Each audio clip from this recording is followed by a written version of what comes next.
же мужчина, ты должен жениться, у тебя будет жена красавица, будешь ее обнимать, будешь целовать. О, как хорошо, небесная радость. Не хочу, не хочу, не хочу. Ты неправильно объясняешь. Женатым станешь, а со своей собственной женой все, что тебе хочется, можешь сделать. Бей! За косу по полу таскай. Ну как, нравится? Хорошо, буду жениться.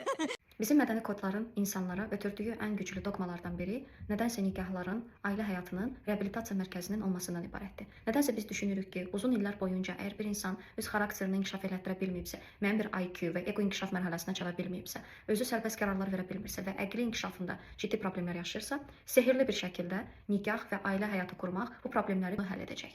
Ata xoş tərəflərini göstərməyə çalışır ki, həyat yoldaşın olacaqsa, sən ona qayğı göstərəcəksən, xoş emosiyalar olacaq, amma ana gəlir evlənməyə, nikah qurmağa marağı nə ilə göstərir? Öz həyat yoldaşına zorakılıq göstərməklə, özünü ondan üstün göstərməklə və bunun nəticəsində oğul artıq bunda bir oyun görür, bir ego doydurma mexanizmi görür və bunun sayəsində razılıq verir. Ailə həyatı qurmaq çox fərqli böhranlarla üzləşməkdir. Çox fərqli problemləri sistemli baxmaq bacarığıdır. Onları həll etmə bacarığı ilə bağlıdır. Çünki komanda olaraq hər iki fərd öz üzərində davamlı şəkildə işlədikdə, onlar ailə həyatına tam hazırlıqlı olanda, psixoloji olaraq, maddi olaraq, fiziki olaraq, əqli olaraq, onlar bu proseslərdən, bu krizislərdən daha rahat şəkildə keçə bilirlər.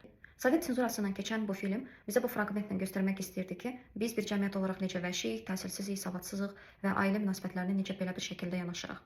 Mən bir vətəndaş olaraq, bu cəmiyyətin üzvü olaraq, bu kadrlara baxanda mən çox təəssüf ki, burada yumor görmürəm. Rənginə kimi bir çox valideynlər sistemli düşünmədən başqa bir insanın həyatını bu evliliklər vasitəsilə məhv etməyə davam edirlər. Bir cəmiyyətin real inkişafını istəyiriksə, bizim mədəni kodlara dönmək, onların üzərində işləmək zamanıdır.